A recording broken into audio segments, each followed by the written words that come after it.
How is your life affecting others? I don't have a future if I don't leave some blessings here in some people's lives that can carry on what I've started. That's next on Enjoying Everyday Life.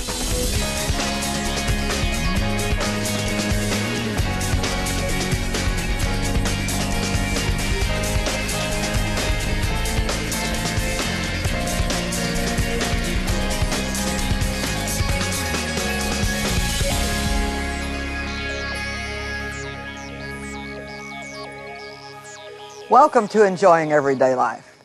You know, every single day of your life you make decisions. And it is important how you make those decisions because tomorrow you will deal with the results of the decisions that you made today. Stay with me and discover the importance of making right choices with this message that I taught in St. Louis, Missouri. I want to talk to you now about learning how to think generationally. I want to talk to you about learning how to think beyond the end of your nose.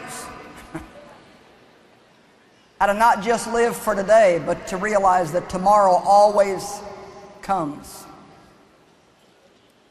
want to talk to you about not living for the next big event, for vacation, Christmas, or a new dress. But to realize that there's something so much more important than that, and that is, what kind of a legacy are you going to leave? Because guess what? You're not going to be here forever. Are you leaving a legacy of blessings, or are you leaving a legacy of curses? It's all up to each one of us, you know that? Because the Bible says in Deuteronomy 30, verse 19, I call heaven and earth to witness this day against you, that I have set before you life and death, the blessing and the curse. Therefore choose life, that not just you, but you and your descendants, that you and your descendants may live and have an awesome life. Now, some of you obviously are sitting here and you say, well, this is not even going to be for me because I don't even have any kids. Well, let me tell you something. It is for you because you may not have natural children, but you all have spiritual children. We all have a bloodline. Even if you don't have children, you still have people in your bloodline that you can and should be affecting in a positive way. We all affect people, but we don't all affect everybody in a positive way. Sad to say, sometimes we affect people in a very negative way. And sometimes even as Christians, we can hurt somebody's faith rather than help it.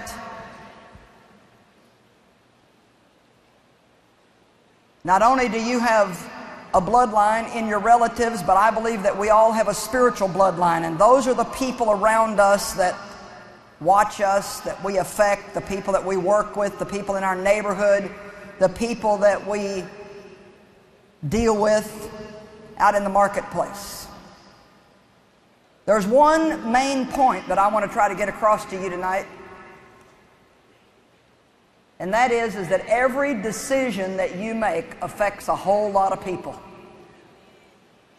Every decision that you make affects a whole lot of people. And I think a lot of times in today's society, we just have this attitude, well, bless God, it's my life and I'll just do what I want to. It's really nobody's business what I do. If I want to do that, I'll just do that. But see, that's back to that Western culture, selfish, self-centered mentality where people don't really eat. And you know, this is probably going to sound bad when I say it because I know we all love our kids. But you know what? I don't think that people even think about their children like they used to generations ago.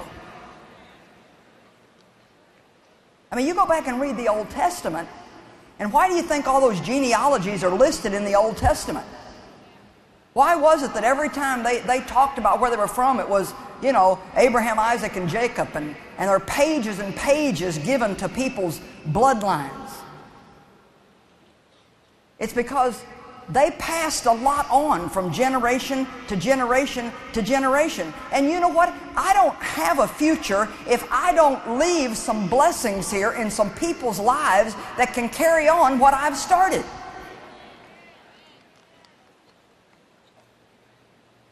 And you know, this may be hard ground to plow up over here in this nation.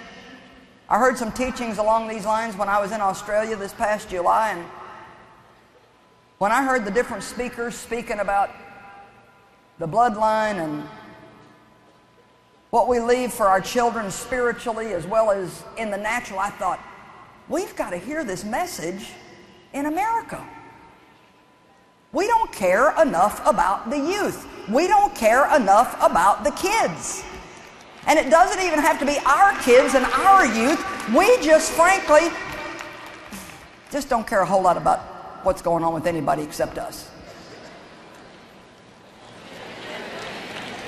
That doesn't sound too nice, but I've done some research. Do you know that almost every church puts the major part of their budget into ministering to the adults,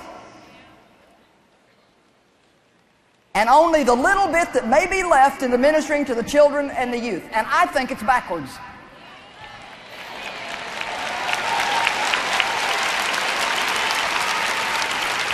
Because you know what? I don't know how much longer I'm going to be here. You don't need to spend a ton of money on me.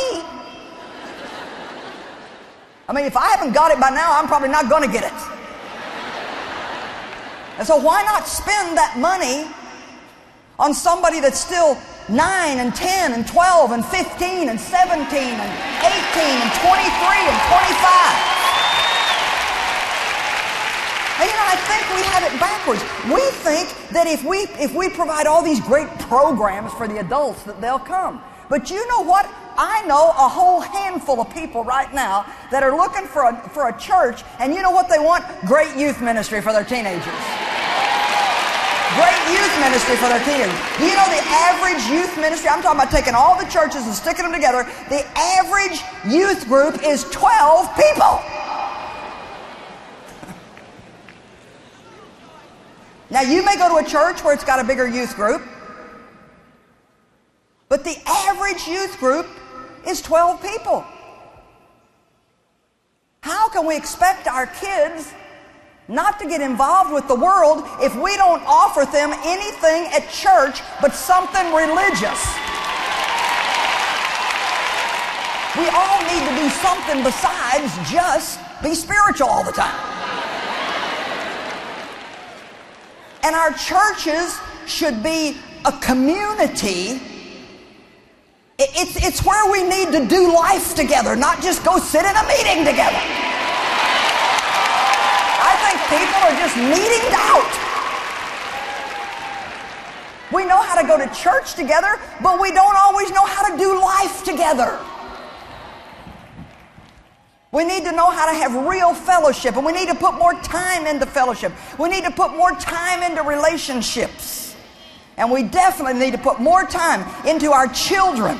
Let me tell you something, parents. Do not, hear me, do not spend your life making money and ignoring your children in the process. Do not put your job first.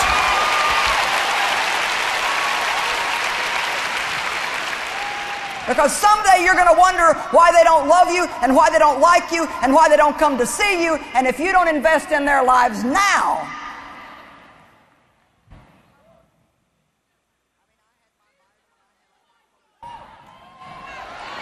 and if you don't have a child, then invest in somebody else's.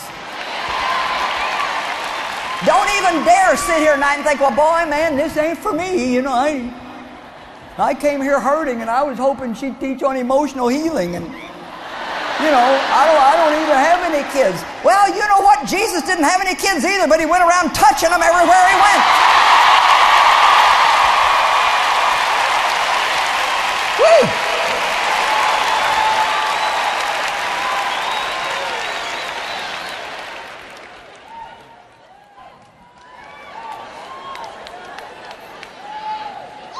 I think if you want to know the truth, we've had a lot of things backwards for a while.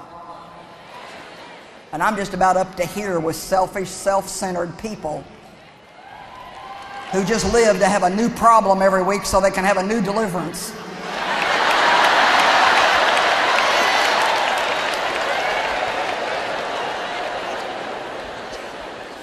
Go to Exodus 20, verse 5.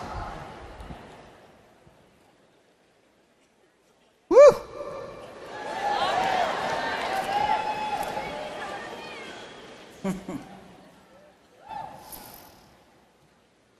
You shall not bow yourself to them or serve them, for I, the Lord your God, am a jealous God, visiting the iniquity of the fathers upon the children to the third and fourth generation of those who hate me, but showing mercy and steadfast love to 1,000 generations of those who love me and who keep my commandments. So this tells me right here that my sins will affect my children to as many as 3 or 4 generations, and all you have to do, some of you especially, you can look at the people in your past bloodline. It doesn't take you very long to figure out why you've had some of the problems you've had. You know full well that, many of us have been hijacked by our parents' bad choices. I inherited a whole bunch of mess. There are a lot of things that happen to us that we didn't get to choose. My father made a lot of decisions that messed my life up for a long time. But you know what I found out when I got old enough to make my own decisions? When I got old enough to make my own decisions, there was no devil in hell that could hold me in that bloodline curse.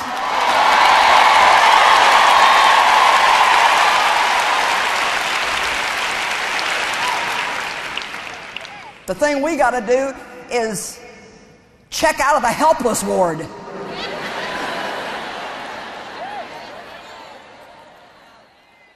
So he says, I will visit the sins and iniquities of the fathers onto the third and fourth generations of people who hate me and won't serve me and don't care about me. But if I can find somebody who loves me, if I can find somebody that'll press in and make a right choice, if I can find somebody that even though it's hard to come out of that generational mess that you've been in, I'll give your family bloodline mercy unto 1,000 generations. 1,000 generations of those who love me and who keep my commandments. 2 families from the state of New York were studied very carefully. One was the Max Jukes family and the other was the Jonathan Edwards family. The thing they discovered in this study is absolutely remarkable, which is like begets like. Max Jukes was an unbelieving man and he married a woman of like character who lacked principle. And among their known descendants, over 1,200 were studied. 310 of their descendants became professional vagrants. 440 physically wrecked their lives by a debauched lifestyle. 130 were sent to prison for an average of 13 years each, 7 of them for murder. Over 100 of them became alcoholics. 60 became habitual thieves, 190 public prostitutes. Of the 20 who learned a trade, 10 of them learned their trade in a state prison. It cost the state $1,500,000 and they made no contribution whatsoever to society. In the same era, there was a man named Jonathan Edwards who came on the scene. And as you may or may not know, he was a great preacher. Jonathan Edwards, a man of God, married a woman of like character. And their family began and they became part of this study that was made. In their bloodline, 300 of them became clergymen, missionaries, and theological professors. 100 became college professors. 100 became attorneys, 30 judges, 60 physicians, 60 authors of good classic books, 14 presidents of universities, numerous giants in American industry that emerged from this family, 3 United States congressmen, and 1 vice president of the United States. Don't tell me that what you're around don't affect you. And don't tell me that what we do and the decisions that we make won't affect our bloodline. And I'm here to encourage you tonight, because I know some of you have had to fight the same kind of battles that I've had to fight. And we all have to fight our battles. But if you're what we will call a first-generation believer, and that means you've had to overcome a whole bunch of mess back here, you've had to really fight some intense battles, and you have had to stand your ground, and you've had to go through some stuff, not quite as bad as what Jesus went through in the Garden of Gethsemane, but some really tough stuff. And because you have made right decisions, there is a promise for you in the Word of God that God will give mercy to 1,000 of your descendants.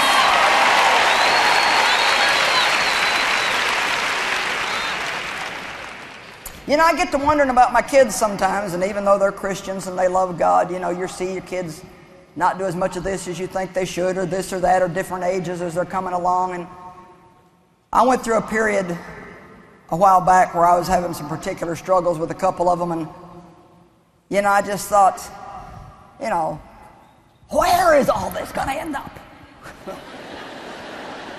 Am I just going to work myself to death and then not even have anybody to leave this to? We got this big building sitting out there, and who's going to take them when I'm you know. And right then we were kind of in the process of thinking about, you know, whether we should take this thing to the next level or just kind of coast on until Jesus came to get us. And, you know, whenever you decide to kick it up into the next level, I mean, you don't have any idea what it involves. I mean, I don't even have time to get into it. But in many ways, it's just like starting all over. But we realized if we wanted to be relevant to the generation that we're living in today, and if we wanted to be able to help these teenagers and help these young people, that we could not stay in a 60-year-old mindset, like it or not. We had to kind of reinvent ourselves, not change our message, but change the package it's in.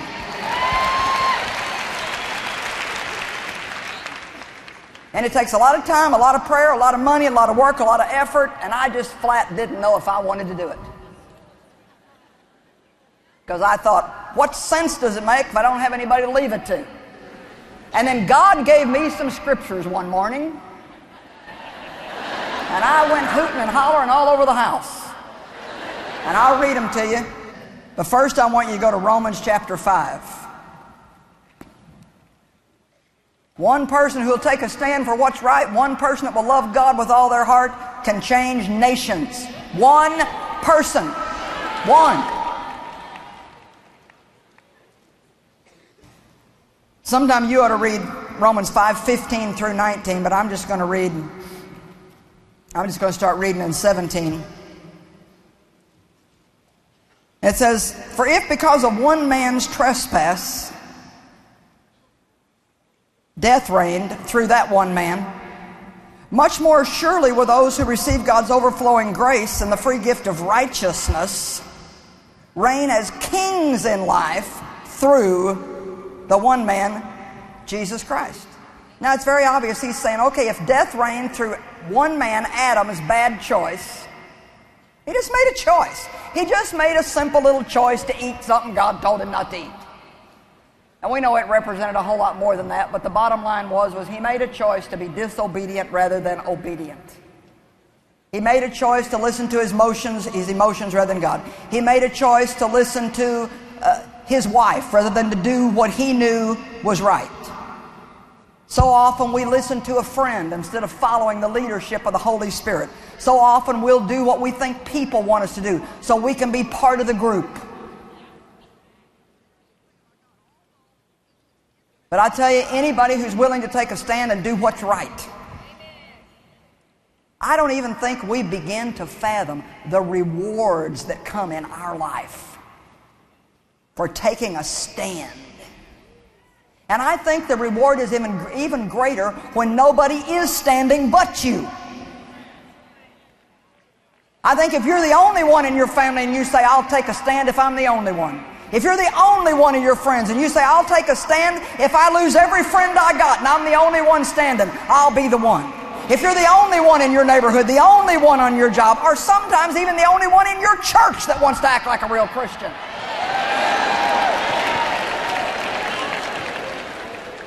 I heard the saddest thing this week. You know, We just plead with our people every year when they come to this convention. Be nice to the people that work in the hotels. Be nice to the people that work in the restaurants. Treat the people with respect. Pick up after yourself. Don't come in and trash the city. Be the kind of people that they're going to want back. Some groups come in here, some Christian groups come into this city, and they don't want them ever to come back because of the way they treat people and the way they act. Some even come in and don't even pay their bills. That is pathetic. Pitifully pathetic. And you know what? There's something wrong with that. There is something wrong with that. And I don't know if we're not confronting people enough and getting in their face enough, or we're talking to them about the wrong things, or... but I think some places where you go, all you ever hear about is doctrine, doctrine, doctrine, and maybe somebody needs to tell you to clean up after yourself. Maybe somebody needs to say, be nice. Treat people the way that you would like to be treated. Because the decisions that we make can affect whether or not somebody is going to serve God. I mean, you can go in as a Christian, known as a Christian, from a Christian convention, and you can mistreat somebody, and that person may decide that they don't want to serve the God that you say you serve if that's the way that Christians act. I'm telling you that every decision that we make affects somebody. He said if through one man's trespass many can fall into sin, but also through one man's act of righteousness, many can not only be constituted righteous, but they can reign as kings in life. See, that's why it's so important to me that people just don't have a ticket to heaven, but they live the life the way they should live the life. I want us to be lights in a dark place, salt and light, so people are going to just look at us and want what we have. Are you beginning to just get a little bit of an inkling that maybe, just maybe, Jesus left us with a job to do, and just maybe it's not all about us and our own? I believe, oh, please listen to me. I've studied this a long time. I believe with all my heart that the reason why Christians are so unhappy, and there are so many unhappy Christians, you all know that. I mean, there are so many unhappy Christians. And I believe the reason why people are unhappy, because I went through this in my life. The reason why they're not happy is because they're not doing anything for anybody else. They're not living their life in a way that says, look, I got a job to do. I am an ambassador of Jesus Christ. I'm His personal representative. People are going to look at me and say, oh, that's what Jesus is like. And so I need to live with integrity. I need to be an excellent person. I need to try to walk in the fruit of the Spirit. I need to try to be kind to people. And when I'm not, the very least I can do is go back and ask them to forgive me.